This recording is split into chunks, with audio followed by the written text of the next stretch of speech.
Hello बेटा, आज start करते हैं हम लोग मेटल्स एंड नॉन मेटल्स। आपको पता है टोटल नंबर ऑफ जो एलिमेंट्स होते हैं वो 118 एलिमेंट्स होते हैं। Out of 118 elements there are 94 elements that are natural and 24 elements are artificial. इनमें से कुछ एलिमेंट कुछ खास प्रॉपर्टी होल्ड करते हैं जिसकी वजह से उनको नाम दे दिया गया क्या, मेटल।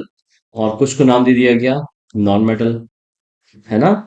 और इनके अलावा जो कुछ मेटल थे उनको बोला गया क्या, मेटलॉइड्स बोला गया। फिलहाल ये चीज तो हम लोग को नहीं पढ़नी है, लेकिन इस तीन कैटेगरी में इनको डिवाइड कर दिया गया। बची हुई कैटेगरी को हम लोग इनर्ट गैस या आइडल गैस बोलते हैं। इनमें से बहुत सारी ऐसी प्रॉपर्टीज हैं जिनमें जो एक्सेप्शन वाले टर्म्स आते हैं ना वो बहुत इंपॉर्टेंट हो जाते हैं, है ना। जैसे एक प्रॉपर्टी होती है लस्टर। लस्टर का मतलब क्या, कि ऐसी प्रॉपर्टी जिसमें जो मटेरियल है वो क्या करे, शाइन करे। अगर कोई सब्सटेंस शाइन करता है तो कहा जाता है क्या, कि ये जो प्रॉपर्टी है ये किसको बिलोंग करती है, मेटल को बिलोंग करती है। जो सब्सटेंस साइन नहीं करता उसको बोला जाता है क्या, कि वो जो रिप्रेजेंट कर रहा है वो नॉन मेटल को रिप्रेजेंट कर रहा है। पर नॉन मेटल में एक एक्सेप्शन आता है, कौन सा, आयोडीन, जो क्या करता है, शाइनिंग नेचर का होता है। तो जो एक्सेप्शन वाले पार्ट है ना ये खास इंपॉर्टेंट है। जैसे मेटल जो होते हैं वो नॉर्मली क्या बताया जाता है कि हार्ड होते हैं। पर कुछ मेटल्स ऐसे एक्सप्लेन किए गए, जैसे सोडियम, लिथियम, पोटेशियम, ये इतने सॉफ्ट होते हैं कि इनको इजिली नाइफ से भी कट किया जा सकता है। अगर और हार्डनेस को अगर दूसरे टर्म में एक्सप्लेन करें, कि कुछ जो एलिमेंट्स हैं या जो सब्सटेंस हैं जिनको हार्ड कहा गया, उसी में एक टर्म और भी आता है क्या, कि कुछ ऐसे मेटल्स हैं जो किस नेचर के हैं, लिक्विड नेचर के भी हैं। इसी तरीके से जो नॉन मेटल्स होते हैं वो कैसे होते हैं, जनरली सॉफ्ट होते हैं।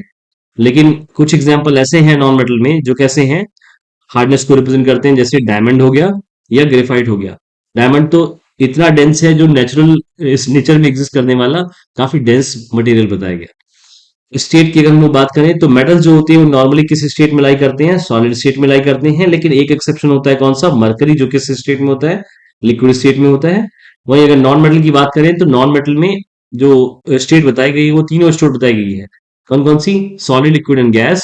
जिसमें से जो सॉलिड सब्सटेंस होते हैं वो कैसे रिप्रेजेंट करते हैं, जैसे अपने पास ग्रेफाइट हो गया या डायमंड हो गया। ये क्या है, नॉन मेटल्स हैं जो किस स्टेट में, सॉलिड स्टेट में। मैक्सिमम अपने पास क्या है, जो नॉन मेटल्स हैं वो गैसेस फॉर्म में है। जैसे हाइड्रोजन हो गया, जैसे नाइट्रोजन हो गया, ऑक्सीजन हो गया, ये सारे क्या है, नॉन मेटल्स है। एक ऐसा है जो रिप्रेजेंट करता है क्या, लिक्विड स्टेट, जिसको हम लोग ब्रोमीन बोलते हैं। ये कैसा होगा, ये लिक्विड स्टेट का होता है। मेलिबिलिटी एक ऐसी प्रॉपर्टी किसी भी सब्सटेंस की जो एक्सप्लेन करती है कि अगर उनको बीट किया जाए तो वो थिन शीट्स के फॉर्म को ऑक्यूपाई कर लेती हैं, या थिन शीट के फॉर्म में चेंज हो जाती हैं। ऐसी जो प्रॉपर्टी होल्ड करती हैं जो सब्सटेंस, उनको हम लोग क्या बोलते हैं, मेटल बोलते हैं। जिनमें से मोस्ट मेलिएबल मेटल जो होता है वो कौन सा होता है, गोल्ड एंड सिल्वर होता है ना। ये एक इंपॉर्टेंट टर्म है, मेलिबिलिटी। अच्छा, ये प्रॉपर्टी हम लोग को नॉन मेटल के साथ देखने को नहीं मिलती। मेलिबिलिटी जो प्रॉपर्टी है ना, एक मेटल ऐसा है जैसे जिंक। जिंक में भी हम लोग क्या करते हैं, जिंक एक ऐसा मेटल है जहां पे मेलिबिलिटी बहुत कम देखने को मिलती है ना। हम लोग थिन शीट के फॉर्म में इसको क्रिएट इजिली नहीं कर पाते। इसी तरीके से अगर हम लोग मेल्टिंग पॉइंट बॉइलिंग पॉइंट की बात करें, तो जो मेटल्स होते हैं उनका मेल्टिंग पॉइंट बॉइलिंग पॉइंट बहुत हाई होता है, एक्सेप्ट गैलियम एंड सीजियम। ये दो ऐसे टर्म्स होते हैं जिनका लो मेल्टिंग पॉइंट होता है, इतना लो होता है कि इनको अगर हैंड पे रखा जाए तब भी ये मेल्ट हो जाते हैं। वही अगर हम लोग नॉन मेटल की बात करें तो इसमें low melting and boiling point देखने को मिलता है। अदर प्रॉपर्टीज को अगर कंसिडर करें तो उसमें एक इंपॉर्टेंट प्रॉपर्टी आती है क्या, जैसे मेलेबिलिटी थी जहां पे थिन शीट के फॉर्म में इनको कन्वर्ट कर दिया जाता है। वही दूसरी प्रॉपर्टी होती है डक्टिलिटी, जहां पे इनको वायर्स के फॉर्म में कन्वर्ट कर लिया जाता है। अगर ऐसी प्रॉपर्टी होल्ड करता हो कोई सब्सटेंस है तो उनको मेटल की कैटेगरी में काउंट किया गया। नॉन मेटल में ये प्रॉपर्टी भी देखने को नहीं मिलती। नॉन मेटल में एक प्रॉपर्टी देखने को मिलती है जिसको हम लोग बोलते हैं क्या, ब्रिटलनेस। ब्रिटलनेस का मतलब क्या होता है, कि अगर इनको बीट किया जाए तो ये क्या हो जाते हैं, ब्रिटल हो जाते हैं, टूट जाते हैं। वैसे ही एक नेक्स्ट प्रॉपर्टी है, important property, conductor of heat and electricity. इसका मतलब ये होता है कि अगर हम लोग किसी भी सब्सटेंस को हीट करें या इलेक्ट्रिसिटी प्रोवाइड करें, अगर ऐसे पॉसिबिलिटी है कि एक एंड से हीट दूसरे एंड पे ट्रांसफर हो जा रही है, तो वो सब्सटेंस क्या कहलाते हैं, मेटल कहलाते हैं। अगर ऐसा पॉसिबल नहीं होता तो हम लोग क्या बोलते हैं, उसे नॉन मेटल की कैटेगरी में उसे काउंट करते हैं। नॉन मेटल में एक इंपॉर्टेंट एक्सेप्शन बन जाता है ग्रेफाइट, जो क्या होता है, गुड कंडक्टर ऑफ हीट और इलेक्ट्रिसिटी होता है। हीट तो नहीं बोलते बेटा। ग्रेफाइट जो होता है ना वो गुड कंडक्टर ऑफ क्या होता है, ओनली इलेक्ट्रिसिटी होता है, good conductor of electricity. But जो डायमंड होता है वो कैसा होता है, डायमंड जो होता है वो क्या होता है, गुड कंडक्टर ऑफ हीट होता है। Diamond good conductor of heat होता है और ये गुड कंडक्टर ऑफ इलेक्ट्रिसिटी होता है। ये एक्सेप्शन है नॉन मेटल्स में। अच्छा, जो best conductor of heat and electricity होती है उनमें सबसे पहला नाम किसका आता है, सिल्वर का आता है, एंड आफ्टर दैट कॉपर आता है ना। इसी तरीके से लेड एंड मरकरी, इनको कहा गया है पुअर कंडक्टर ऑफ हीट। इनमें इजिली आप हीट को कंडक्ट नहीं करा सकते या पास नहीं करा सकते। जो भी बेटा एक्सेप्शन बन रहा है ना वही सबसे इंपॉर्टेंट बन जाते हैं इस तरह की प्रॉपर्टी में। स्टेट ऑफ मैटर इससे पहले भी मैंने बताया क्या कि यहाँ पे मरकरी की जो होता है वो लिक्विड फॉर्म में है, वो सेम वही प्रॉपर्टी यहाँ रिपीट हो गई है, कोई बात नहीं। सोनोरस मींस एक ऐसी प्रॉपर्टी जहां पे अगर आप स्ट्राइक करते हैं तो साउंड प्रोड्यूस होने लगे किसी सब्सटेंस से। अगर ऐसा होता है तो ये प्रॉपर्टी क्या कहलाती है, सोनोरस कहलाती है। और ऐसे केस में अगर साउंड प्रोड्यूस हो रहा है तो उन सब्सटेंस को किस में काउंट किया गया है, मेटल में काउंट किया गया है। जो नॉन मेटल्स होते हैं वो सोनोरस नेचर के नहीं होते। तो कुछ ये प्रॉपर्टी की बेसिस पे पूरे के पूरे 118 एलिमेंट्स में से मैक्सिमम एलिमेंट को मेटल्स और कुछ एलिमेंट्स को नॉन मेटल के कैटेगरी में काउंट करके रिप्रेजेंट कर दिया गया है। अच्छा, अगर पूरे 118 एलिमेंट की बात करें तो बहुत ज्यादा नंबर ऑफ एलिमेंट जो होते हैं उनको मेटल्स कहा गया, और अप्रोक्सीमेटली 22 या 25 एलिमेंट ऐसे हैं जिनको नॉन मेटल की कैटेगरी में रिप्रेजेंट कर दिया गया है। ठीक है, आगे बढ़ते हैं। इनकी इंपॉर्टेंट बन जाती है क्या, केमिकल प्रॉपर्टीज। इन केमिकल प्रॉपर्टीज में सेम वही कि हम लोग क्या करते हैं, मेटल का रिएक्शन देखते हैं कुछ अलग अलग सब्सटेंस के साथ। जैसे सबसे पहले अगर हम लोग रिएक्शन की बात करें तो यहाँ पे जब हम लोग मेटल को रिएक्ट कराते हैं एयर के साथ, यहाँ पे एयर का मतलब ओनली ऑक्सीजन से है ना, केवल ऑक्सीजन से है। जब हम लोग ऑक्सीजन के साथ मेटल का रिएक्शन कराते हैं तो रिजल्ट मिलता है क्या, मेटल ऑक्साइड। इन सारे के सारे एग्जाम्पल के अलावा अगर हम लोग इस तरह के टर्म को बस याद रखें ना तो इससे रिमेनिंग सारे आसानी से एग्जाम्पल याद ही रखे जा सकते हैं, है ना। जैसे मैंने यहाँ पे कॉपर और रिएक्शन कर दिया उसका किसके साथ, ऑक्सीजन के साथ। कॉपर ऑक्सीजन के साथ रिएक्ट करेगा तो रिजल्ट देगा क्या, कॉपर ऑक्साइड। इसमें इंपॉर्टेंट बन जाता है क्या, इसका कलर, है ना। कई बार कॉपर ऑक्साइड के कलर के फॉर्म में क्वेश्चन को देखने को मिल रहा है बोर्ड में, है ना। अगर इसके बाद एल्यूमिनियम का रिएक्शन कराएंगे इसके साथ ऑक्सीजन के साथ तो रिजल्ट देता है क्या, एल्यूमिनियम ऑक्साइड। मैग्नीशियम रिएक्ट करता है ऑक्सीजन के साथ तो रिजल्ट देता है क्या। अच्छा, इसी तरीके से कोई भी मेटल अगर हम लोग ऑक्सीजन के साथ रिएक्ट कराएंगे ना तो रिजल्ट हमेशा क्या देगा, मेटल ऑक्साइड देगा। जैसे एक बढ़िया सा एग्जांपल, Na अगर O2 के साथ रिएक्ट करेगा तो क्या बनेगा, Na2O, है ना। इसको बोलेंगे क्या, सोडियम ऑक्साइड बोलेंगे।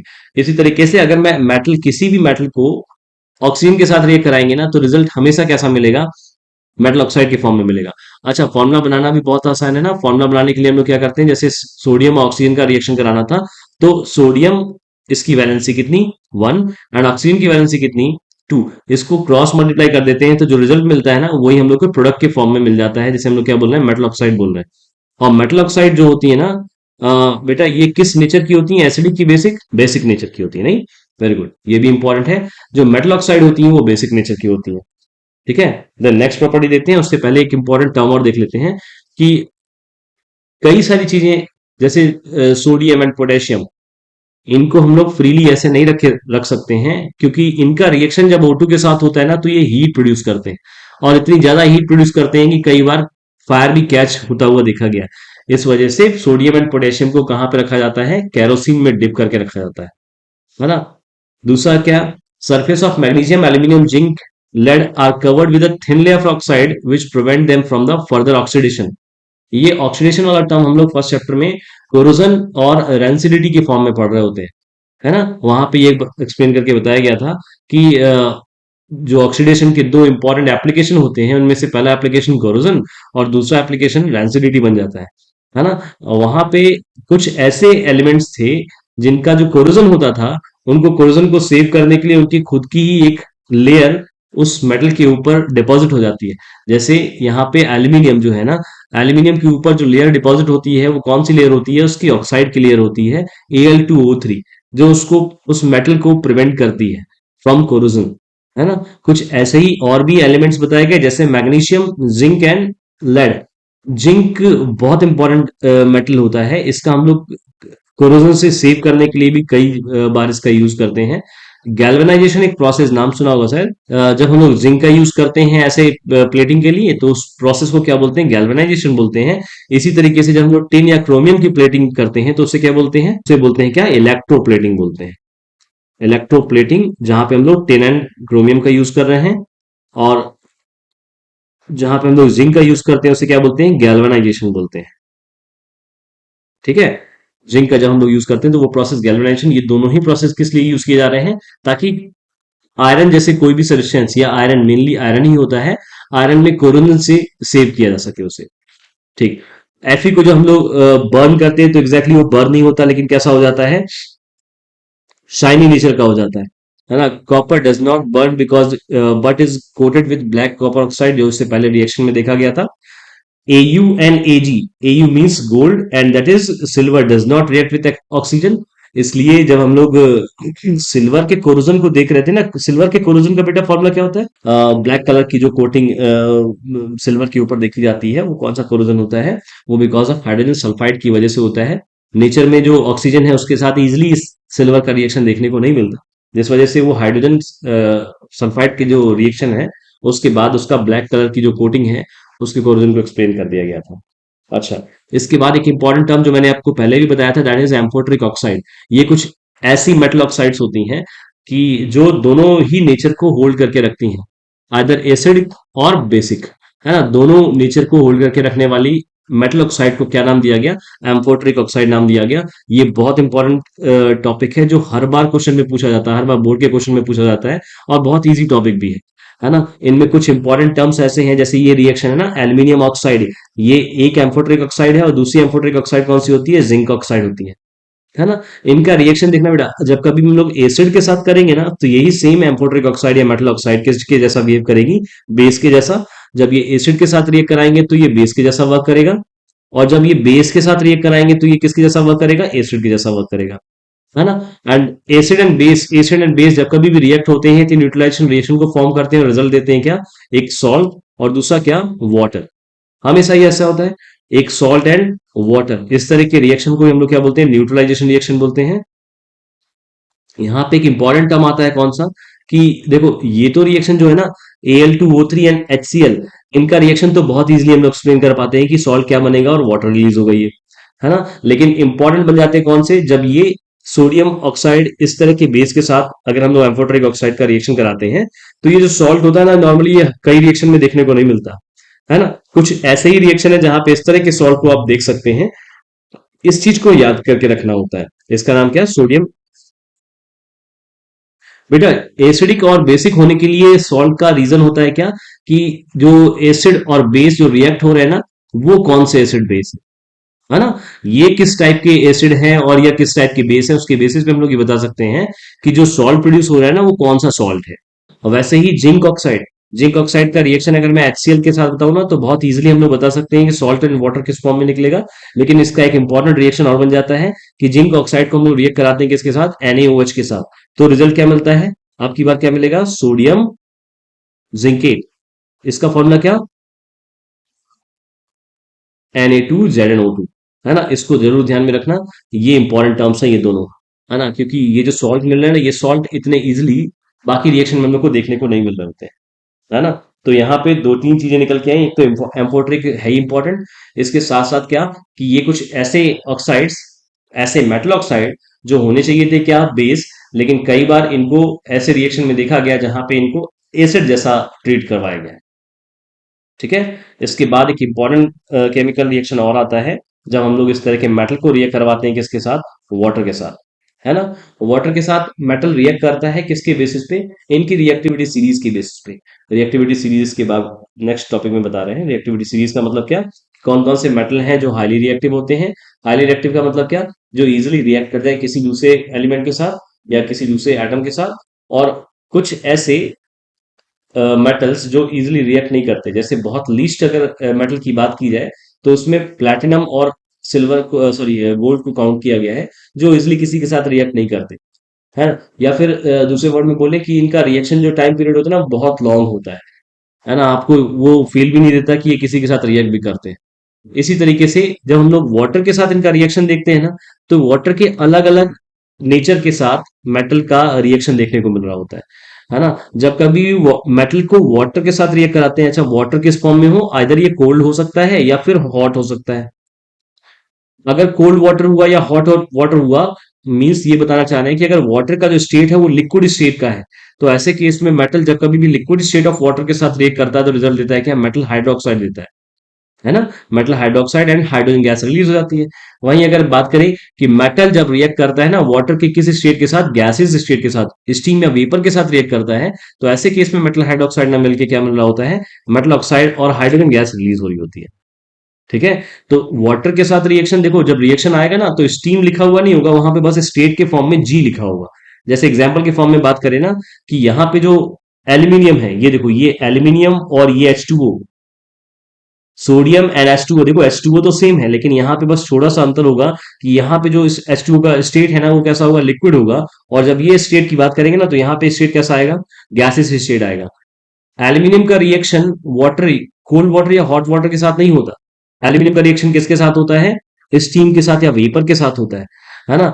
ये कहना चाह रहे हैं कि जिस तरीके का इनका रिएक्टिविटी सीरीज होता है, जैसे सोडियम पोटेशियम कैल्शियम, ये कैसे होते हैं, हाईली रिएक्टिव मेटल्स में लाई करते हैं। और जो हाईली रिएक्टिव मेटल्स, ये जो सोडियम पोटेशियम कैल्शियम है, ये कोल्ड वाटर के साथ रिएक्शन देखने को मिलता है यहाँ पर, है ना। कोल्ड वाटर के साथ अपना रिजल्ट देते हैं कैसा, metal hydroxide and hydrogen gas के फॉर्म में रिलीज कर देते हैं। अगर एल्यूमिनियम, आयरन एंड जिंक की बात करें ना, तो ये केवल स्टीम के साथ रिएक्ट करते हैं। इनका रिएक्शन केवल हम लोग को स्टीम के साथ देखने को मिलता है, मतलब क्या, वाटर के लिक्विड स्टेट के साथ देखने को मिलता है ना। और यहाँ पे इनका जो स्टेट होता है, sorry steam means gases state ना, स्टीम मीन्स गैसेस स्टेट। और यहाँ पे कोल्ड वाटर मीन्स यहाँ पे लिक्विड का स्टेट कैसा होगा, लिक्विड स्टेट होगा। जो मैग्नीशियम होता है, मैग्नीशियम या मैग्नीज बोले, मैग्नीज का फॉर्मूला क्या है, Mn। इन दोनों का रिएक्शन हम लोग हॉट वाटर के साथ देखने को मिल रहा होता है ना। हॉट वाटर मीन्स ये भी स्टेट जो लिक्विड का वो कैसा होगा, लिक्विड स्टेट होगा। Lead, copper, silver and gold, इनका रिएक्शन वाटर के साथ बहुत रेयर होता है, नहीं के बराबर होता है ना। तो इंपॉर्टेंट यहाँ पे बनता है क्या, कि वाटर स्टेट किसके फॉर्म में है ना। वाटर की स्टेट अगर लिक्विड फॉर्म में है तो मेटल के साथ इसका रिएक्शन मेटल हाइड्रोक्साइड और हाइड्रोजन गैस को शो करेगा। वहीं अगर वाटर का जो स्टेट है वो गैसेस फॉर्म में है, या दूसरे वर्ड में बोले कि स्टीम के साथ जब कभी भी मेटल का रिएक्शन करवाया जाता है, तो रिजल्ट हमेशा कैसा मिलता है, metal oxide and hydrogen gas के फॉर्म में मिल रहा होता है। मेटल का रिएक्शन किसके साथ, डाइल्यूट एसिड के साथ। मैंने बताया था ना, डाइल्यूट एसिड हमेशा, एसिड का रिएक्शन किसी के साथ भी करते हैं ना, तो वो एसिड जो होता है उसको डाइल्यूट फॉर्म में ही यूज किया जाता है। जो कंसेंट्रेटेड फॉर्म का एसिड होता है उनको केवल लैब में रखा जाता है ताकि इसका डाइल्यूशन करके हम लोग इसका यूज कर सकें। और कई बार कुछ रिएक्शन ऐसे होते हैं जहां पे इनके प्रेजेंस की केवल रिक्वायरमेंट होती है, या फिर दूसरे वर्ड में बोलें कि कैटलिस्ट के फॉर्म में केवल ये प्रेजेंट होते हैं, रिएक्शन में एग्जैक्टली ये पार्टिसिपेट नहीं कर रहे होते। ठीक है। यहाँ पे डाइल्यूट एसिड के साथ अगर हम लोग मेटल का रिएक्शन देखते हैं तो रिजल्ट देता है क्या, सॉल्ट एंड वाटर। ये हम लोग second chapter acid based salt में भी इनकी केमिकल प्रॉपर्टीज में ऐसा रिएक्शन देखे थे। Copper, silver and mercury do not react with dilute acid, means इनका रिएक्शन एसिड के साथ इजीली नहीं होता, नहीं के बराबर होता है। और कारण बनता है क्या, कि इनका लीस्ट रिएक्टिव होना। अगर एसिड की बात करें तो इस एसिड में जो होता है ना, क्या होता है, H प्लस आयन देखने को मिलते हैं। हाइड्रोजन बेटा वैसे तो नॉन मेटल है, लेकिन इसके H प्लस आयन की वजह से इसको किसमें कंसिडर कर लिया गया है, रिएक्टिविटी सीरीज ऑफ मेटल में काउंट किया गया था। और जो हाइड्रोजन होता है ना, हाइड्रोजन के बाद आपको कॉपर, सिल्वर और मरकरी जैसे मेटल्स देखने को मिलते हैं। दूसरे वर्ड में ये कह सकते हैं कि हाइड्रोजन के comparison copper, silver and mercury least reactive होते हैं, इसलिए इनका रिएक्शन एसिड के साथ नहीं देखा जाता है। और ये भी क्या रीजन है, उसको इसकी अगली वाली प्रॉपर्टी में समझते हैं। अच्छा, अगर इनको छोड़ दिया जाए तो बाकी सभी मेटल का जो रिएक्शन है ना एसिड के साथ, रिजल्ट क्या देता है, सॉल्ट एंड हाइड्रोजन गैस देता है। अगर मैं आयरन की बात करूं, आयरन बेटा, आयरन की वैलेंसी कितनी होती है, मैक्सिमम केस में ना हम लोग आयरन की वैलेंसी को 2 ही कंसिडर करते हैं। अगर स्पेशली कोई आपके पास कंपाउंड दिया हुआ है फेरिक या फेरस के फॉर्म में, तो ऐसे केस में तब हम लोग एक्सप्लेन करते हैं कि इसकी वैलेंसी कितनी है, 2 है कि 3 है। अदरवाइज अगर केवल आयरन मेटल की बात की जाती है ना, तो उसको नॉर्मली हम लोग 2 वैलेंसी के साथ ही कंसिडर करते हैं। इसको बोलते हैं क्या, आयरन 2 ऑक्साइड, फेरस ऑक्साइड या फिर आयरन 2 ऑक्साइड। यहाँ पे 2 क्या एक्सप्लेन करता है कि एक ऐसा कंपाउंड है जहां पे आयरन की वैलेंसी कितनी है, 2 है। वही यहाँ पे अगर हम लोग बात करें तो इसको बोलते हैं क्या, फेरिक ऑक्साइड, या फिर दूसरे वर्ड में बोलते हैं क्या, आयरन थ्री ऑक्साइड, है ना। यहाँ पे इस कंपाउंड में आयरन की वैलेंसी कितनी, थ्री। एक ये और कंपाउंड होता है जिसको हम लोग क्या बोलते हैं, मैग्नेटाइट बोलते हैं, मैग्नेटाइट बोलते हैं, या फिर इसी को दूसरे वर्ड में बोला जाता है क्या, आयरन मैग्नेटिक ऑक्साइड, और या फिर इसका एक और नाम होता है आयरन टू थ्री ऑक्साइड। यहाँ पे ऐसा नहीं होता है कि इसकी वैलेंसी फोर होती है, लेकिन इसके नेमिंग को एक्सप्लेन किया गया किस तरीके से, इसको बोला गया आयरन टू थ्री ऑक्साइड, केवल डिफरेंस बताने के लिए, है ना। कई बार इस तरह के जो रिप्रेजेंटेशन होते हैं वो केवल कंपाउंड में डिफरेंस बताने के लिए यूज किए जाते हैं, जैसे सीओ में यहाँ पे कार्बन मोनोऑक्साइड और CO2 में कार्बन डाइऑक्साइड, है ना। पर यहाँ पे ऐसा बिल्कुल नहीं बोलते कि ये सोडियम मोनोऑक्साइड है, ऐसा नहीं बोलते।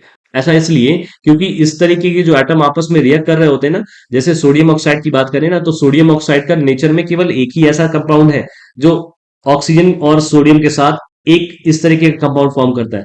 लेकिन अगर हम लोग कुछ केसेस में बात करें ना, जैसे यहाँ पे कार्बन ऑक्सीजन और कार्बन ऑक्सीजन, अगर इसका नाम लिखा जाता कार्बन ऑक्साइड, तो कंफ्यूजन ये थी कि किसकी बात कर रहे हैं, सीओ की बात कर रहे हैं या फिर CO2 की बात कर रहे हैं। तो यहाँ पे नंबर ऑफ ऑक्सीजन एटम के बेसिस पे इनमें डिफरेंस लाने के लिए क्या यूज कर लिया गया, एक प्रीफिक्स यूज कर दिया गया। जैसे अगर वन ऑक्सीजन एटम है तो वर्ड यूज किया गया मोनो, अगर टू एटम्स है तो यूज कर लिया गया क्या, डाई, है ना। लेकिन यहाँ पे मोनो इसलिए यूज नहीं किया गया क्योंकि ये जो कंपाउंड है जहां पे सोडियम और ऑक्सीजन का रिएक्शन के बाद इस तरह का कंपाउंड बन रहा होता है, ये नेचर में केवल एक फॉर्म में एग्जिस्ट करता है। ऐसा बिल्कुल नहीं होता कि आपको NaO मिल जाएगा या फिर Na3O मिल जाएगा, ऐसा बिल्कुल पॉसिबल नहीं होता। इसलिए इसके नाम में हम लोग मोनो वर्ड का यूज नहीं करते। जैसे NO हो गया, NO2 हो गया, NO3 हो गया, तो यहाँ पे हम लोग वर्ड फिर से यूज करते हैं, इस ऑक्सीजन के बेसिस पे इनका नाम चेंज कर देते हैं। जैसे इन sodium monoxide, sodium dioxide, sodium trioxide, ठीक है। वैसे ही यहाँ पे क्योंकि देखो ऑक्सीजन तो ठीक है, लेकिन तीनों कंपाउंड में से दो कंपाउंड ऐसे थे जहां पे आयरन की अलग अलग वैलेंसी देखने को मिल रही थी। इस वजह से यहाँ पे ऑक्सीजन के बेसिस पे नेमिंग डिफरेंट ना करके आयरन की वैलेंसी के बेसिस पे इनका नेम चेंज कर दिया गया। यहाँ पे आयरन टू ऑक्साइड बता दिया गया, आयरन थ्री ऑक्साइड बता दिया गया। ये जो कंपाउंड था ना, ये भी हेमेटाइट जैसा ही एक कंपाउंड था, जिसमें मैग्नेटिज जो मैग्नेटिक पावर थी ना वो देखने को मिलती थी, है ना। इसलिए इसका नाम क्या रख दिया गया, आयरन मैग्नेटिक ऑक्साइड रखा गया, या फिर दूसरे वर्ड में बोल दिया गया क्या कि आयरन टू थ्री ऑक्साइड इसका नाम है। ठीक। अगर मैग्नीशियम का रिएक्शन हम लोग करते हैं किसके साथ, HCl के साथ, एग्जैक्टली क्या मिल जाएगा, MgCl2 प्लस H2 मिल जाएगा। बहुत बढ़िया। अच्छा, कुछ एक इंपॉर्टेंट इसमें भी टर्म बन जाते हैं, उसको अगली स्लाइड में एक्सप्लेन करते हैं। जैसे कॉपर, सिल्वर, गोल्ड, ये मैंने बता ही दिया कि ये रिएक्ट नहीं करते HCl के साथ। Hydrogen gas is not evolve ना बेटा, ये वाला पॉइंट इंपॉर्टेंट है, ये शायद आपको पता भी होगा। When metal react with nitric acid, जब कभी भी मेटल नाइट्रिक एसिड के साथ रिएक्ट करता है ना, क्योंकि नाइट्रिक एसिड जो है ना, ये कैसा है, एक ऑक्सीडाइजिंग, स्ट्रॉन्ग ऑक्सीडाइजिंग एजेंट होने की वजह से ये H2 गैस को प्रोड्यूस नहीं करता। H2 गैस की जगह पे क्या प्रोड्यूस कर लेता है, वाटर, है ना। और कन्वर्ट हो जाता है किसके फॉर्म में, नाइट्रोजन ऑक्साइड के फॉर्म में। क्या मतलब, जब हम लोग कॉपर को नाइट्रिक एसिड के साथ रिएक्ट कराते हैं तो रिजल्ट क्या देता है, कॉपर नाइट्रेट, और साथ में क्या, H2 गैस रिलीज होनी चाहिए थी। पर क्योंकि strong oxidising agent nitric acid जो स्ट्रॉन्ग ऑक्सीडाइजिंग एजेंट है, इसकी वजह से जो रिजल्ट मिलता है वो H2 के फॉर्म में ना मिलकर किस फॉर्म में मिलता है, H2O एंड NO2 के फॉर्म में मिलता है। ठीक है, ये वाला टर्म इंपॉर्टेंट था कि HNO3 के साथ हम लोग को H2 गैस देखने को नहीं मिल रही होती है। ठीक है। Manganese and magnesium react with dilute acid to produce hydrogen gas, वो तो ठीक है। बस एक इंपॉर्टेंट टर्म ये यहाँ पे ये बन रहा था कि जो HNO3 होता है, जो नाइट्रिक एसिड होता है, वो क्या करता है, वो रिएक्ट इजिली नहीं होता, मतलब H2 गैस को रिलीज नहीं करता जब मेटल को इसके साथ रिएक्ट करवाया जाता है। ठीक है। अच्छा, इसका नेक्स्ट पॉइंट देखते हैं। ये एक इंपॉर्टेंट रिएक्शन था, इसका कई बार क्वेश्चन ना हम लोग को चैप्टर नंबर 1 में भी देखने को मिला, है ना। स्टार्टिंग में तो नहीं, लेकिन जब आप रिवीजन कर रहे होते हैं ना, तब वहां पे देखने को मिलता है कि ये रिएक्शन एग्जिस्ट करेगा या नहीं एग्जिस्ट करेगा। जैसे ये डिपेंड करता है किस पे, रिएक्टिविटी सीरीज पे, कि जब कभी भी मेटल, किसी मेटल ए को हम लोग अगर सॉल्ट ऑफ मेटल बी के साथ रिएक्ट करवाते हैं, सॉल्ट का मतलब ऐसी कैटेगरी जहां पे आपको क्या मिल जाए, क्लोरीन मिल जाए, जहां पे आपको क्या मिल जाए, NO3 मिल जाए, जैसे CO3 मिल जाए, SO3 मिल जाए, SO4 मिल जाए, ये सारे के सारे क्या हैं, ये जो फैमिली है ना, यही सॉल्ट फैमिली कहलाती है ना। ऐसे बहुत सारी कैटेगरी, है ना, ये सारी की सारी क्या है, सॉल्ट फैमिली है।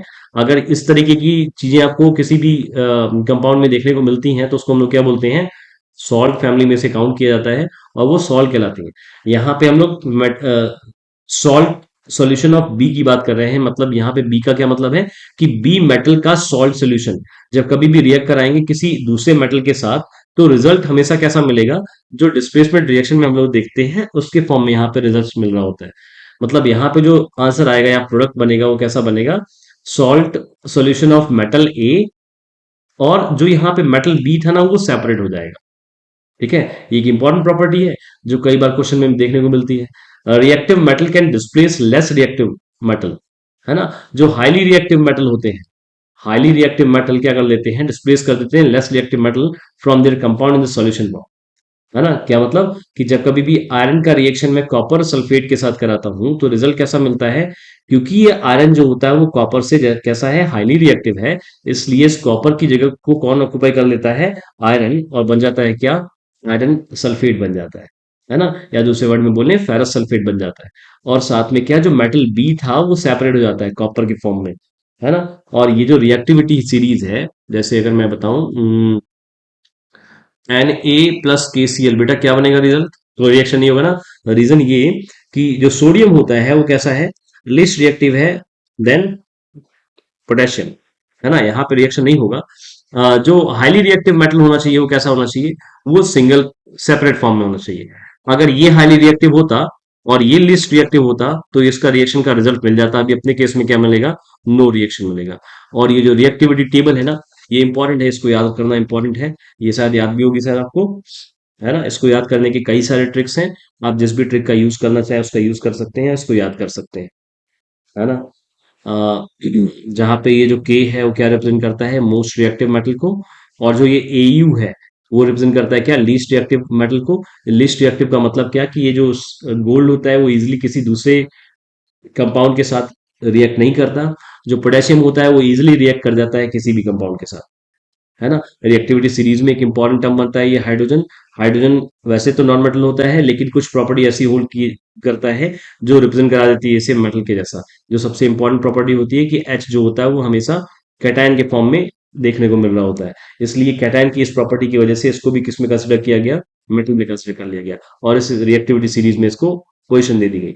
वही बात की जा रही थी कि अगर हम लोग कॉपर का रिएक्शन कराएं किसके साथ, HCl के साथ। कई बार ऐसा क्वेश्चन आता है कि आपके पास कुछ कंटेनर होते हैं, उस कंटेनर में अगर एसिड के साथ इस तरह के मेटल का रिएक्शन कराएं तो क्या रिएक्शन कराना पॉसिबल होता है, नहीं होता है। तो हम लोग ये चेक करते हैं कि ये जो एसिड है ना, क्योंकि देखो ये भी बिलोंग करता है कुछ अलग तरह की कैटेगरी के साथ, है ना। वैसे तो कहने को एसिड है, अदरवाइज यहाँ पे क्लोरीन जो लगा होता है किसी भी अगर मेटल के साथ लगा हुआ है, तो वो जो कैटेगरी होती है वो किसको रिप्रेजेंट करती है, सॉल्ट को रिप्रेजेंट करती है। यहाँ पे इसे सॉल्ट तो नहीं बोल सकते, लेकिन अगर हाइड्रोजन क्लोराइड है और कॉपर है तो इसके रिएक्शन में हम लोग ये जरूर चेक करते हैं कि हाइड्रोजन या कॉपर कौन हाईली रिएक्टिव है और कौन लीस्ट रिएक्टिव है। यहाँ पे जो इस पोजीशन पे होना चाहिए वो कैसा एलिमेंट होना चाहिए था या कैसा मेटल होना चाहिए था, हाईली रिएक्टिव होना चाहिए था। लेकिन ये जो कॉपर होता है हाइड्रोजन के कंपैरिजन कैसा होता है, लीस्ट रिएक्टिव होता है, जिसकी वजह से ये रिएक्शन एग्जिस्ट नहीं करता। कहने का मतलब हाइड्रोजन के बाद में आने वाले जो मेटल्स हैं, इनका जब कभी भी रिएक्शन हम लोग किसी भी एसिड के साथ देखते हैं ना, तो वो एसिड के साथ कोई रिएक्शन शो नहीं करते। अच्छा, किसी भी एसिड की बात कर रहे हैं ना, केवल HCl की, किसी भी एसिड की बात कर रहे हैं, क्योंकि हर एसिड में आपको क्या देखने को मिलता है, हाइड्रोजन देखने को मिलता है ना। और जब कभी भी हाइड्रोजन अगर एसिड में लाई कर रहा है और कुछ ऐसे एलिमेंट को यहाँ पे कंसिडर कर रहे हैं जो कैसे हैं, जो लीस्ट रिएक्टिव है as compare to hydrogen, then हम लोग क्या देखते हैं यहाँ पे कि यहाँ पे रिएक्शन कोई भी नहीं होता, नो रिएक्शन होता है, केवल इनकी रिएक्टिविटी सीरीज की वजह से। ठीक है।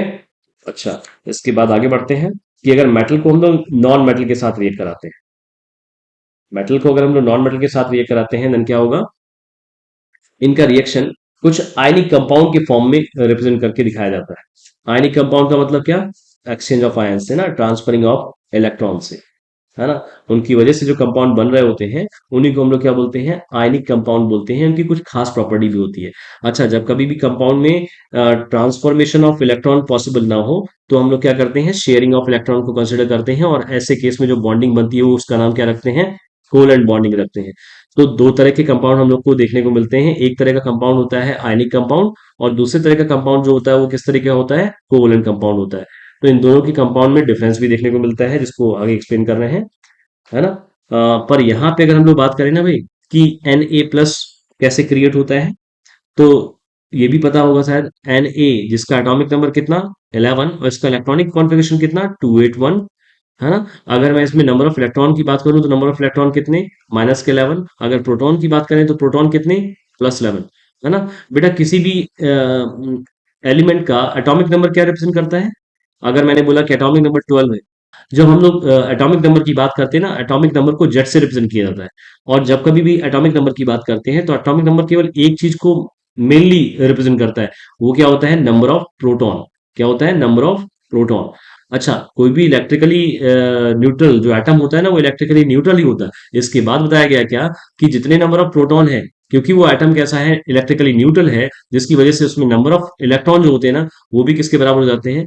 एटॉमिक नंबर के बराबर होते हैं। लेकिन ऐसा नहीं बोल सकते कि हमेशा नंबर ऑफ इलेक्ट्रॉन की काउंटिंग इसके एटॉमिक नंबर के बराबर ही होता है। जैसे अपने इस केस में अगर हम लोग बात करें, यहाँ पे अभी नंबर ऑफ इलेक्ट्रॉन कितने हैं? -11। लेकिन कुछ इसके साथ ऐसा होता है जिसमें नंबर ऑफ इलेक्ट्रॉन कम हो जाते हैं या ज्यादा हो जाते हैं, तो नंबर ऑफ इलेक्ट्रॉन के बेसिस पे इनका एटॉमिक नंबर चेंज नहीं किया जा सकता। जो चीज फिक्स बनी होती है वो कौन होता है? वो प्रोटॉन होता है। क्योंकि इलेक्ट्रॉनिकली न्यूट्रल होने की वजह से इनका जो नंबर ऑफ इलेक्ट्रॉन की काउंटिंग होती है ना, वो प्रोटॉन के बराबर ही हो जाती है। जिस वजह से दूसरे वर्ड में भी ये बोल सकते हैं कि जब एटम इलेक्ट्रिकली न्यूट्रल हो, तब हम लोग इलेक्ट्रॉन नंबर ऑफ इलेक्ट्रॉन के बेसिस पे उसका एटॉमिक नंबर बता सकते हैं। अदरवाइज जो उसका बेसिक टर्म होता है एटॉमिक नंबर का, वो किस पे डिपेंड कर रहा होता है? प्रोटॉन पे। क्योंकि प्रोटॉन की काउंटिंग ऐसी काउंटिंग होती है जो कभी चेंज नहीं होती, है ना। हर एटम की, भले वो इलेक्ट्रॉन को डोनेट कर दे, एक्सेप्ट कर ले स्टेबल होने के लिए, पर नंबर ऑफ प्रोटॉन कभी भी चेंज नहीं होते। अगर नंबर ऑफ प्रोटॉन चेंज होते हैं, इसका मतलब क्या हो रहा है कि वो एटम या तो डिस्ट्रॉय होने वाला है, और या फिर वो नेचर में एग्जिस्ट नहीं हो पाएगा, है ना। ये भी हम लोग शायद 9th क्लास में थोड़ा सा पढ़ते थे, जब रदरफोर्ड ने वो अनस्टेबिलिटी ऑफ एटम का एक्सप्लेनेशन दिया था। ठीक है, फिलहाल यहाँ पे जो है, अगर मैं इस एटम की बात करूँ ना, जिसमें number of electron and number of proton same है, तो नंबर ऑफ इलेक्ट्रॉन की काउंटिंग कितनी? -1 ऐसे 11 टाइम्स -11। और प्रोटॉन जो होते हैं पॉजिटिवली चार्ज पार्टिकल होते हैं। +1 अगर 11 टाइम्स प्लस करेंगे तो क्या आ जाएगा? +11 आ जाएगा। इन दोनों को सॉल्व करेंगे तो रिजल्ट कितना आ जाएगा? चार्ज के फॉर्म में 0। जिसकी वजह से क्या बोलते हैं कि ये जो एटम होता है वो नेचुरली कैसा होता है? न्यूट्रल होता है। या इलेक्ट्रिकली क्या होता है? इलेक्ट्रिकली न्यूट्रल होता है ना। इलेक्ट्रिकली न्यूट्रल होता है, जिसके बेसिस पे हम लोग ये बोल सकते हैं कि number of electron and number of proton बराबर रहे होंगे। लेकिन ये जो सोडियम होता है वो स्टेबल नहीं होता, और अचीव करना चाहता है किसकी कॉन्फ़िगरेशन को? नियॉन की कॉन्फ़िगरेशन को। क्यों नियॉन की? क्योंकि उसके नियरेस्ट जो स्टेबल गैस होती है या इनर्ट गैस होती है, वो कौन सी होती है? नियॉन होती है। और इसका कॉन्फ़िगरेशन कैसा होता है? 2,8 होता है। मींस इसके आउटर मोस्ट शेल पे कितने इलेक्ट्रॉन होते हैं? 8 इलेक्ट्रॉन होते हैं। सोडियम भी कुछ इसके जैसा ही बनना चाहता है। इसके लिए इसे क्या करना होता है? अपने इस इलेक्ट्रॉन को क्या करना है? ये डोनेट कर देता है ना। लूज कर देता है एक इलेक्ट्रॉन को। एक इलेक्ट्रॉन को अगर ये लूज कर देगा तो क्या हो जाएंगे? इसमें नंबर ऑफ इलेक्ट्रॉन की काउंटिंग कितनी हो जाएगी? -10। और नंबर ऑफ प्रोटॉन ये कभी चेंज नहीं होते, जो कितने थे? +11 थे। इसको अगर हम लोग सॉल्व करते हैं तो रिजल्ट कितना आ जाता है? +1 आ जाता है। यही प्लस इस सिंबल के साथ +1 के फॉर्म में यहाँ पर रिप्रेजेंट कर दिया जाता है ना। +1 ऐसा रिप्रेजेंट कर दिया जाता है जो ये एक्सप्लेन करता है कि ये जो आयन है इसमें इलेक्ट्रॉन का क्या है? डिफिशियंसी है ना। जो मेजोरिटी में है वो कौन है? Positive. Positive means proton majority में है, और जो माइनॉरिटी में है वो क्या है? इलेक्ट्रॉन है। अब की बार ये जो सोडियम आयन बना, जैसे हम लोग कैटायन बोल रहे हैं, ये क्या हो जाता है? स्टेबल हो जाता है। तो यहाँ पे इलेक्ट्रॉन की काउंटिंग कम हो गई, पर प्रोटॉन सेम रहा। मतलब अगर Na प्लस की +1 की बात की जाए ना, तो यहाँ पे भी इसका एटॉमिक नंबर प्रोटॉन की वजह से 11 ही बना रहेगा। इसका एटॉमिक नंबर चेंज नहीं हुआ, क्योंकि नंबर ऑफ प्रोटॉन की काउंटिंग आपने फिक्स रखी है। या आपने क्या, नेचर कभी भी प्रोटॉन को चेंज नहीं होने देता। चेंज हो सकता है तो क्या, केवल आउटर मोस्ट शेल के इलेक्ट्रॉन चेंज हो सकते हैं। इसी तरीके से जब हम लोग क्लोरीन की बात करते हैं, क्योंकि क्लोरीन के आउटर मोस्ट शेल पे कितने इलेक्ट्रॉन होते हैं? 7 इलेक्ट्रॉन होते हैं। और क्लोरीन अब की बार किसकी कॉन्फ़िगरेशन को अचीव करना चाहता है? आर्गन की कॉन्फ़िगरेशन को अचीव करना चाहता है, जिसका कॉन्फ़िगरेशन कितना होता है? 288 होता है ना। आउटर मोस्ट शेल पे 8 इलेक्ट्रॉन को होल्ड करके रखना चाहता है। इस वजह से ये क्या करता है? एक इलेक्ट्रॉन को एक्सेप्ट कर लेता है ना। एक इलेक्ट्रॉन की गेनिंग हो जाती है इस क्लोरीन एटम के साथ। अदरवाइज अगर एटम की हम लोग बात करते, तो यहाँ पे नंबर ऑफ इलेक्ट्रॉन 287, 17 -17।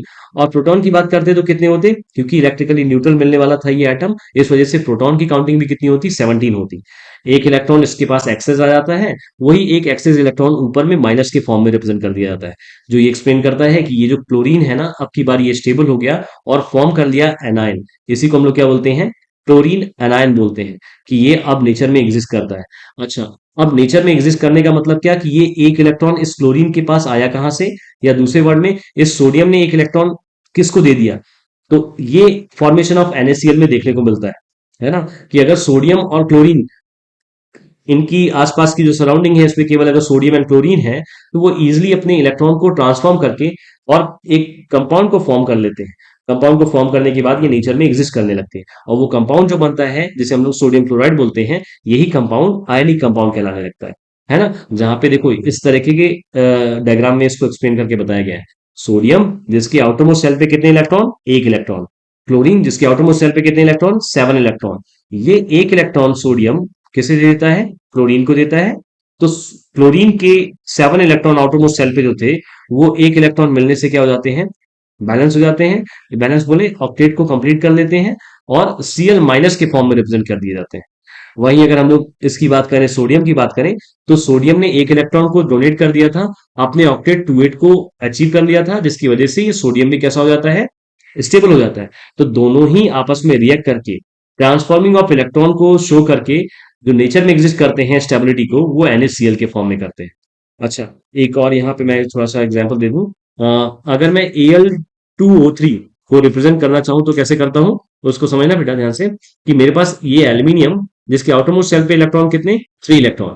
ठीक है, ये 3 इलेक्ट्रॉन, और इसको रिएक्ट करना है किसके साथ, ऑक्सीजन के साथ। ऑक्सीजन के आउटरमोस्ट शेल पे 6 इलेक्ट्रॉन, है ना।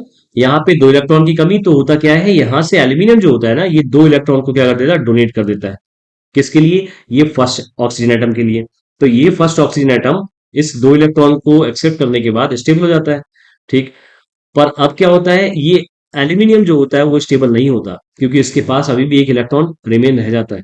तो ऐसे केस में सराउंडिंग में ही दूसरे ऑक्सीजन एटम को, जिसके पास आउटर मोस्ट शेल पे कितने इलेक्ट्रॉन थे, 6 इलेक्ट्रॉन थे, एक ये इलेक्ट्रॉन शेयर कर देता है, कहाँ पे, शेयर मींस डोनेट कर देता है दूसरे एटम को, दूसरे ऑक्सीजन एटम को।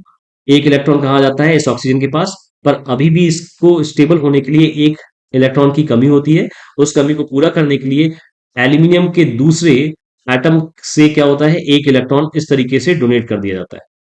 एक इलेक्ट्रॉन ये आता है, और एक इलेक्ट्रॉन पहले वाले एटम से दूसरे ऑक्सीजन एटम को क्या करता है, स्टेबल कर लेता है।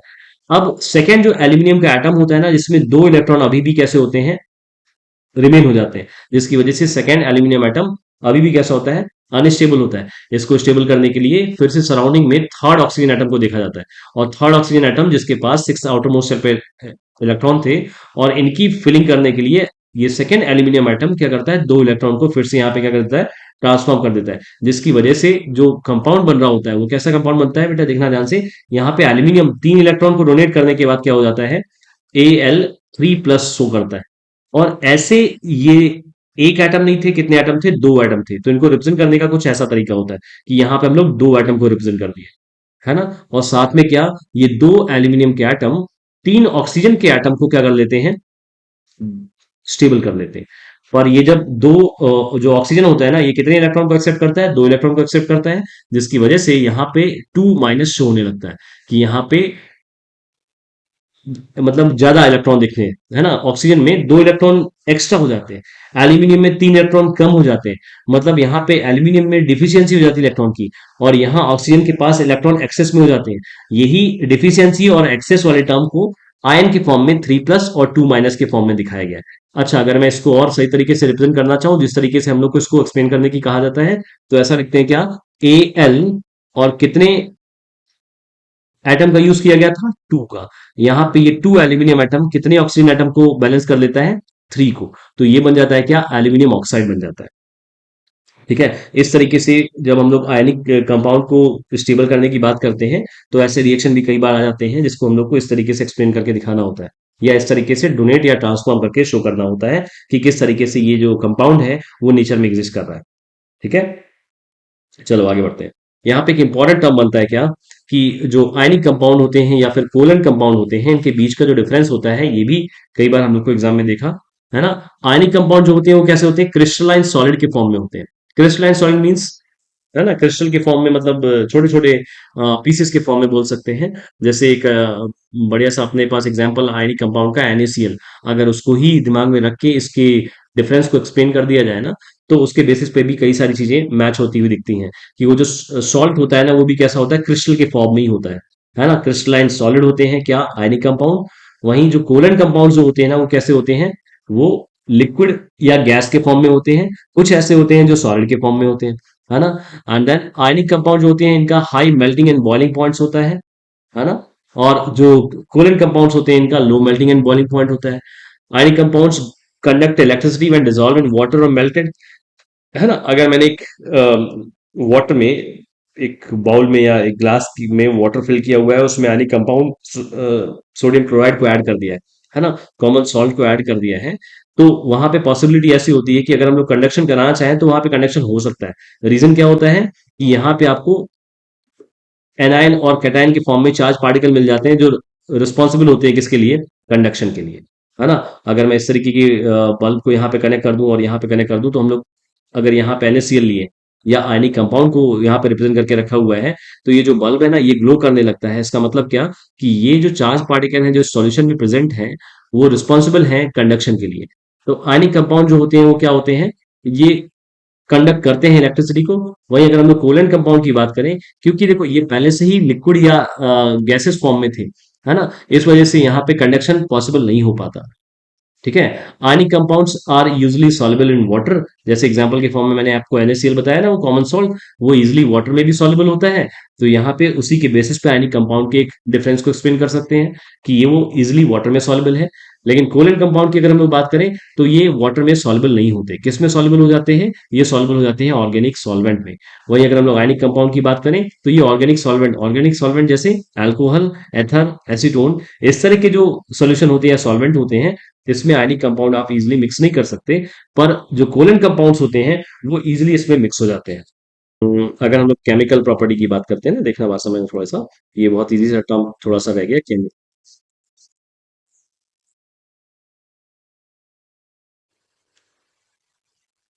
Chemical property of non metal, है ना।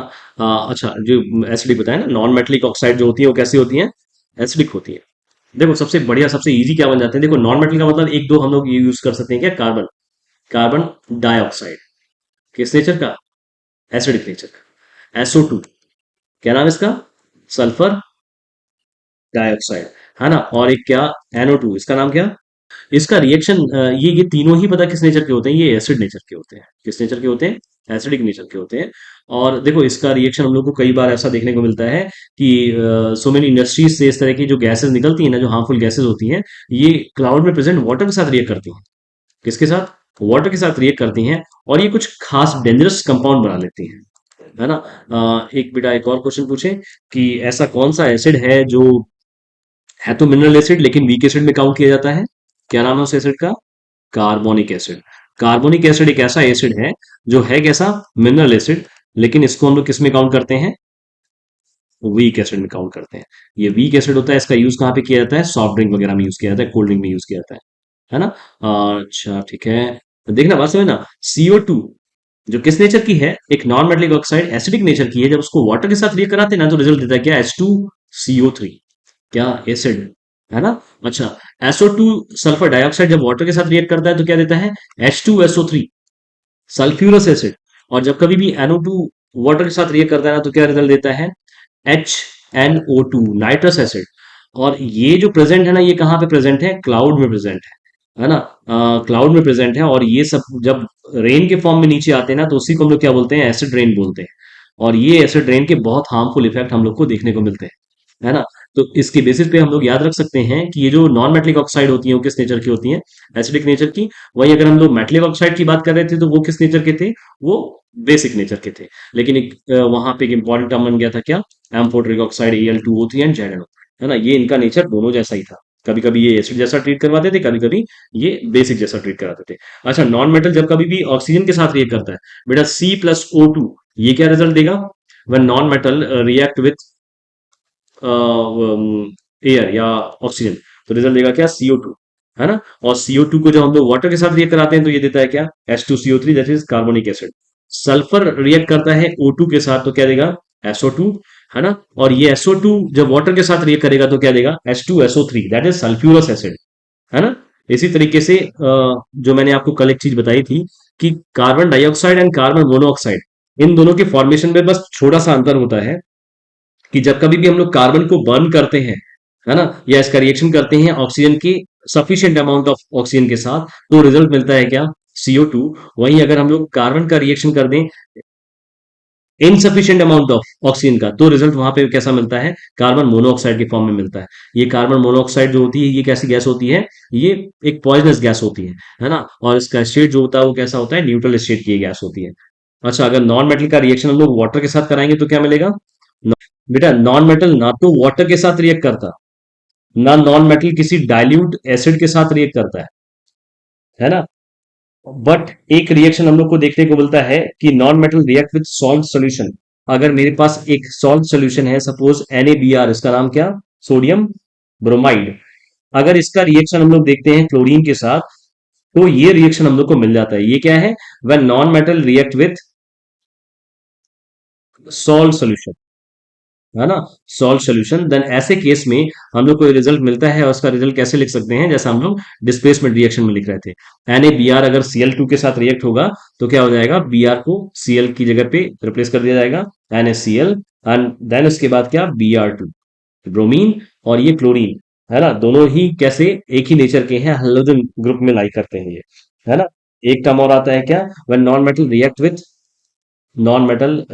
With chlorine, react with chlorine, then इसके बाद क्या होगा? क्लोरीन के साथ भी इसका रिएक्शन देखने को मिलता है, जैसे एक बढ़िया सा reaction H2 plus and sorry Cl2। ये क्या देगा? HCl, है ना? वैसे ही एक और रिएक्शन देखना, H2 प्लस N2 क्या देगा? अमोनिया। ठीक है, अमोनिया। वो जो लास्ट टॉपिक है ऑकरेंस ऑफ मेटल में, ये बहुत इंपॉर्टेंट है। बताओ मुझे मिनरल्स एंड ओर्स में क्या डिफरेंस है? जो हम लोग मेटल को ऑब्टेन कर रहे हैं ना, वो मैक्सिमम मेटल हम लोग को अर्थ क्रस्ट से मिलते हैं, है कि नहीं? जो मेटल मिल रहे हैं वो अर्थ क्रस्ट से मिल रहे हैं, लेकिन अपने ओरिजिनल फॉर्म में नहीं मिल रहे होते हैं। वाटर मिलता है कहाँ से? आपको अर्थ क्रस्ट से मिलता है ना? ऐसे ही बहुत सारे ऐसे सबस्टेंस होते हैं जो हम लोग को अर्थ क्रस्ट से मिल रहे होते हैं। अच्छा, ये सबस्टेंस अपने नीड के ही होते हैं, इसलिए इन सबस्टेंस को बोला गया क्या? मिनरल्स बोला गया, है ना? जो नेचुरली आपको ऑब्टेन होते हैं अर्थ क्रस्ट से, जो भी कंपाउंड या एलिमेंट, वो सारे के सारे जो एलिमेंट या कंपाउंड है, इनका नाम क्या रखा गया? मिनरल्स रखा गया, जो आपको अर्थ क्रस्ट से मिल रहा है। अच्छा, ऐसे ही मिनरल ऐसे ही मिनरल जिसमें मैक्सिमम परसेंटेज ऑफ मेटल लाई करता है, उसे हम लोग क्या नाम देते हैं? ओर्स नाम देते हैं। क्या नाम देते हैं? ओर्स बोलते हैं इसे। क्या मतलब? ऐसे मिनरल जहां पे मैक्सिमम परसेंटेज ऑफ क्या हो? Maximum percentage of metal exist कर रहा हो, है ना? वो मिनरल्स हम लोग नाम दिए क्या उसे? ओर्स। मतलब जो अर्थक्रस्ट से आपको मिल रहा है ना, जो भी आपके मतलब की चीजें मिल रही हैं, वो सारी की सारी चीजें क्या है? मिनरल्स हैं, है ना? वो सारी चीजें मिनरल्स हैं। उन मिनरल्स में से जिस मिनरल में आपको मैक्सिमम परसेंटेज ऑफ मेटल मिल जाता है, तो उस मिनरल का नाम हम लोग क्या रख देते हैं? ओर्स रख देते हैं। इसके बेसिस पे ऐसा बोला जा सकता है कि all the ores are mineral, but all the minerals are not ore. ठीक है, उसी की एक्सप्लेनेशन को यहाँ पे ऐड कर दिया गया क्या? कि जितने भी ओर्स होते हैं वो सारे मिनरल होते हैं, लेकिन सारे मिनरल ना ओर नहीं कहलाते। अर्थ क्रस्ट से मिलने वाले सारे के सारे सबस्टेंस जो हम लोग के नीड के होते हैं, उन्हीं को मिनरल नाम दिया गया।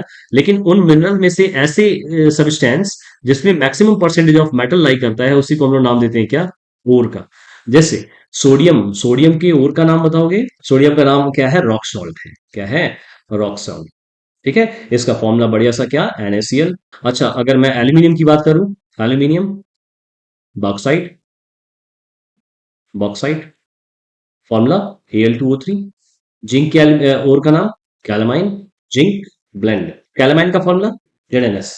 इसी तरीके से अगर आयरन की ओर की बात करी जाए, तो आयरन की ओर का नाम हेमेटाइट, है ना? और इसका फॉर्मूला क्या? Fe2O3। ठीक है। बेटा एक और वैसे ओर है मैग्नेटाइट, लेकिन वो अपने सिलेबस में एक्सप्लेन किया नहीं जाता है ना? मैग्नेटाइट का मैंने वैसे आपको फॉर्मूला बता भी रखा है, Fe3O4। और वो जो मैग्नेटाइट है ना, उसमें से हम लोग को जो आयरन ऑप्टेन होता है वो उतनी गुड क्वालिटी का नहीं होता। इस वजह से हेमेटाइट को ज्यादा प्रेफर करते हैं आयरन को ऑप्टेन करने के लिए। ठीक है। इसी तरीके से बेटा एक और होता है, जैसे बोलते हैं मरकरी। मरकरी, मरकरी का और का नाम क्या है? सिनेबर, है ना? फॉर्मूला क्या है? HgS।